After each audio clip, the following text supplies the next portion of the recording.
কথা শুনতে এসেছি, কারণ এটা প্রমাণিত হয়ে গেছে। আপনি 18 করেছিলেন, কিন্তু সুকান্ত মজুমদার, শুভেন্দু অধিকারী আপনার টার্গেট ফুলফিল করতে পারেন।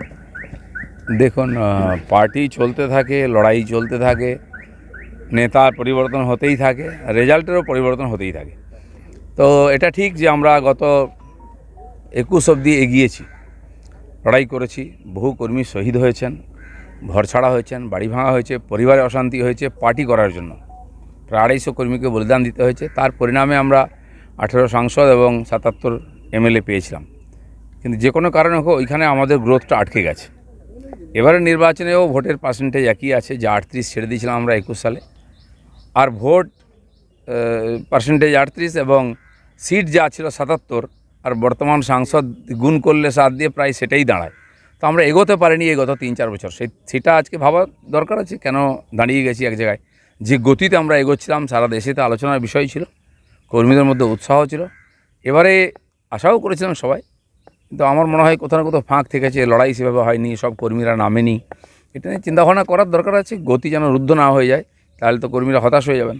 রাজ্য সভাপতির পদ থেকে প্রথমে আপনাকে সরানো হয়, তারপর সর্বভারতীয় সহসভাপতির পদ আপনাকে দেওয়া হয়, তারপর সেখান থেকে আপনাকে সরানো হয়, তারপর আপনাকে কোনো পদে রাখা হয় না, এবং সবথেকে গুরুত্বপূর্ণ বিষয়, আপনার জেতা আসন থেকে আপনাকে অন্যত্র দাঁড় করানো হয়।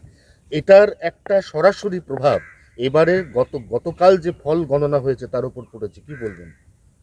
অসম্ভব কিছু না, সব জিনিসের প্রভাব পড়ে। এটা ঠিক হয়েছে কি ভুল হয়েছে বাংলার মানুষ, আমার কর্মীরা বলবেন।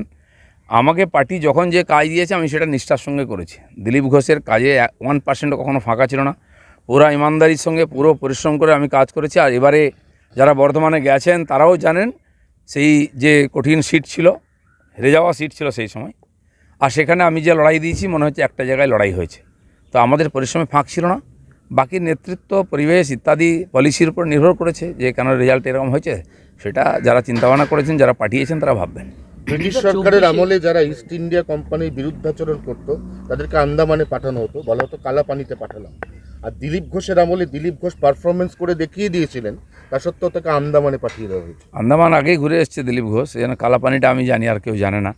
আর রাজনীতিতে এটা অসম্ভব কিছু না। রাজনীতিতে চক্রান্ত, কাঠিবাজি, এটা রাজনীতির অঙ্গ। আমি সেভাবেই নিয়েছি। আমি পুরো পরিশ্রম করেছি, কিন্তু সফলতা আসেনি। রাজনীতিতে যা হয়, সবাই কাঠি নিয়ে ঘুরতে থাকে।